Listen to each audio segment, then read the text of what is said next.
Realmente nessas cadeiras, deixando do lado de fora todas as nossas preocupações, dúvidas, para que possamos, nesse momento que estamos aqui dentro dessa casa espírita, podermos nos conectar com a espiritualidade amiga e sendo, nesse momento, beneficiados com os lenitivos, com as energias, com as forças necessárias para que possamos seguir adiante com as nossas respectivas missões aqui na Terra.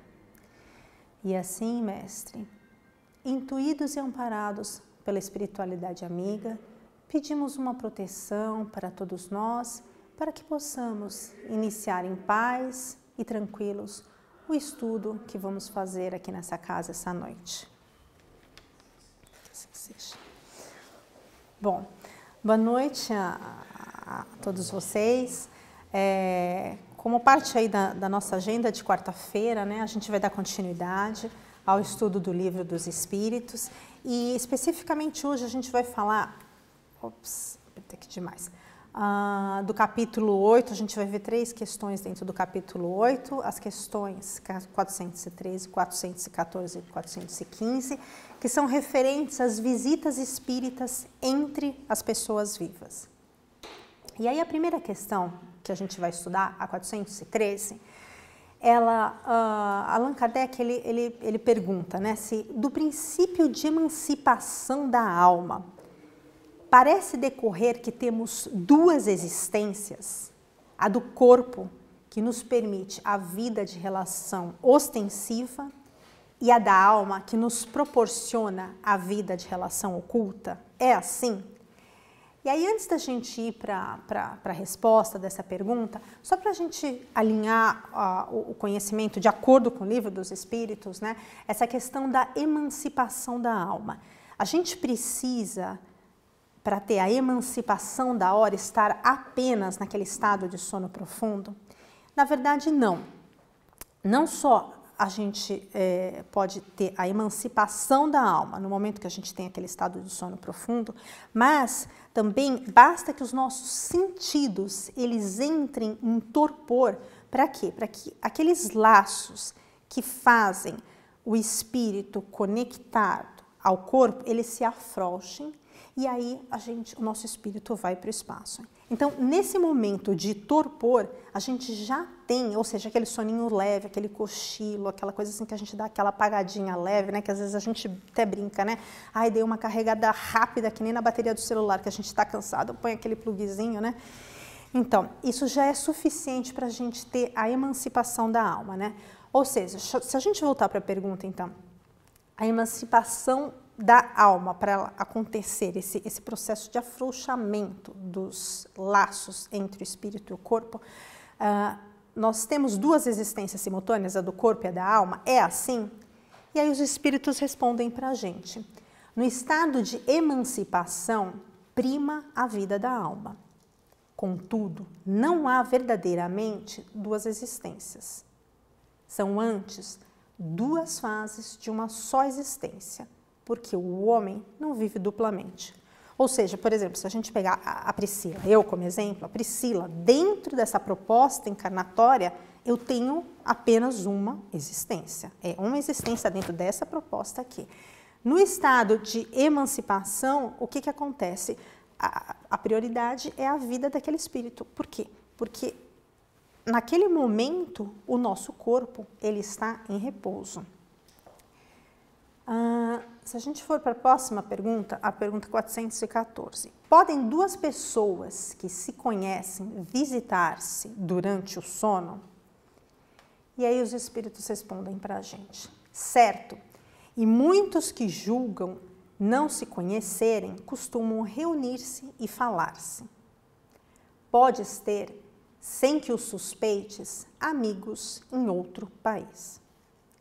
É tão habitual o fato de irdes e encontrar-vos durante o sono com amigos e parentes, com os que conheceis e que vos podem ser úteis.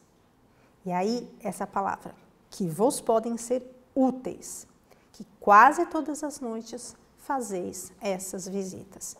Por isso que Antes da gente dormir, é muito importante a gente fazer aquela prece de oração, pedindo para que o nosso espírito seja encaminhado para o espaço, para áreas onde a gente possa estudar, onde a gente possa aprender, onde a gente possa encontrar os nossos entes queridos, os nossos amigos, a espiritualidade amiga, para que durante esse momento, onde tem o afrouxamento dos laços que ligam o espírito ao corpo, a gente possa estar utilizando esse tempo, que é um recurso precioso, de maneira útil, para engrandecer o quê? Para trazer confiança, para trazer certeza, eventualmente até para esclarecer algumas dúvidas, incertezas que todos nós, né, sem sombra de dúvida, a gente está dentro dessa proposta encarnatória aqui, todos nós temos, né, e a gente tem que utilizar esse momento. Por quê? Porque o corpo fica dormindo, inativo, mas o espírito, esse fica inativo o tempo todo, ele não para jamais. São 24 horas por dia, 7 horas na semana. E quando o nosso corpo, ele repousa, o espírito, ele tem mais faculdades. O que acaba acontecendo? Isso se potencializa de uma maneira diferente do que quando a gente está no estado de vigília. E ele pode, e não só pode, como a gente vê aqui pela resposta, ele se comunica com os espíritos que são nossos afins, que são nossos amigos, não só desse mundo, como também de outros mundos, né? E a outra pergunta, a 415, que utilidade podem esses encontros ter, né, se olvidamos, né, se a gente esquece? E essa questão que dormi, sonhei e esqueci, né? Não é um privilégio de alguns, na verdade, é uma característica da maioria, né? E antes da gente ir para essa resposta, eu fui pesquisar, né, o que faz a gente esquecer, por que a gente esquece, né?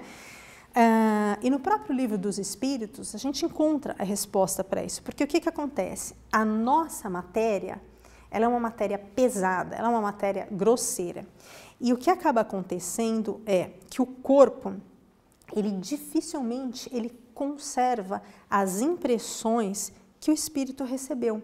Por quê? Porque quando a gente está dormindo, essas impressões, elas não chegam para nós através dos nossos órgãos corporais.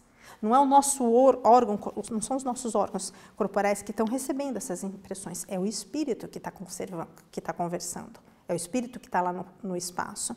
Então, consequentemente, isso não fica registrado, às vezes, daquela maneira estruturada que a gente gostaria, né? Para quem gosta de português, aí não vem daquela maneira assim, a frase estruturada com sujeito, verbo, objeto direto, objeto indireto, etc. e tal. Não, vem aquela essência truncada. Entretanto, o que acontece? De ordinário, ao despertardes, guardais a intuição desse fato, do qual se originam certas ideias que vos vêm espontaneamente, sem que possais explicar como vos acudiram. São ideias que adquiristes nessas confabulações. Por quê? De novo, não vem de maneira evidente, mas se a gente está conectado com a espiritualidade amiga, se a gente está naquela sintonia do rádio ali positiva, durante o decorrer do nosso dia, ou eventualmente, se não for naquele dia, daqui a uma semana, daqui a algum mês, vem aquela intuição, aquela resposta àquela circunstância, aquele momento, aquele contexto difícil que a gente estava vivendo, que às vezes a gente não sabe por que aquilo veio, não sabe como que aquilo veio, e na verdade foram confabulações que a gente teve. Então, na verdade, a gente tem isso de uma maneira muito mais intensa do que a gente imagina e do que a gente realmente percebe, né?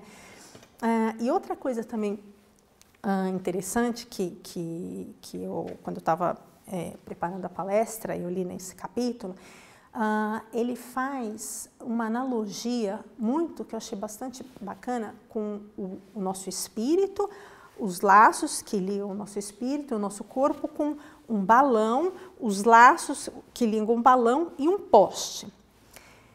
O que acontece? Se a gente pega esse balão e coloca, submete ele a furacões, tormentos, ventos, etc. e tal, o balão fatiga o poste.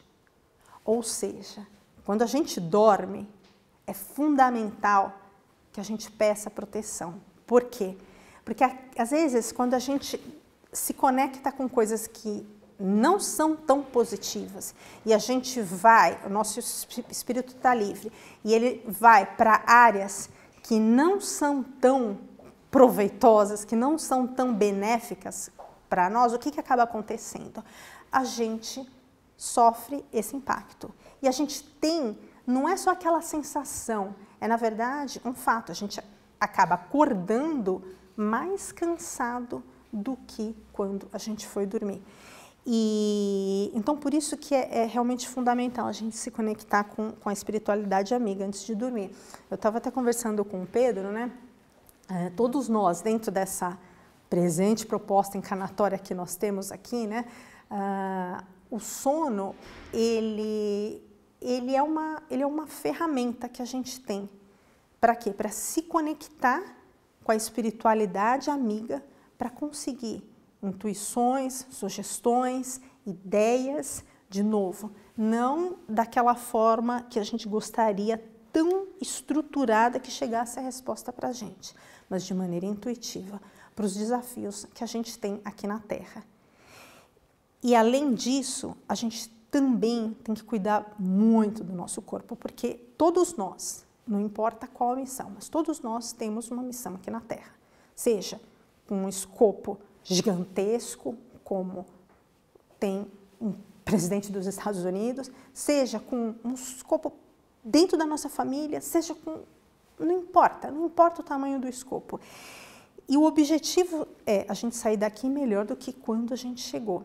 E para isso, a gente tem que usar todas as ferramentas que a gente tem. E o nosso templo arquitetônico é uma ferramenta importante que a gente precisa.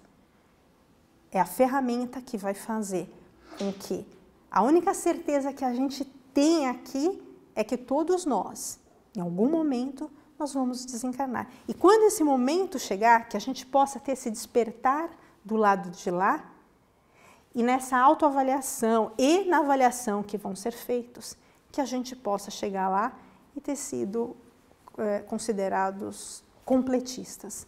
Então, gente, era isso que eu tinha para dividir com vocês hoje à noite do estudo que eu fiz em relação ao sono. Desejo a todos vocês bons sonos, que se conectem sempre com a espiritualidade amiga, que as sugestões vão vir e que todos nós, né, o dia que o nosso momento chegar, a gente chegue do lado de lá como completistas, não importa o tamanho da nossa missão. Muito obrigada, gente. Obrigado.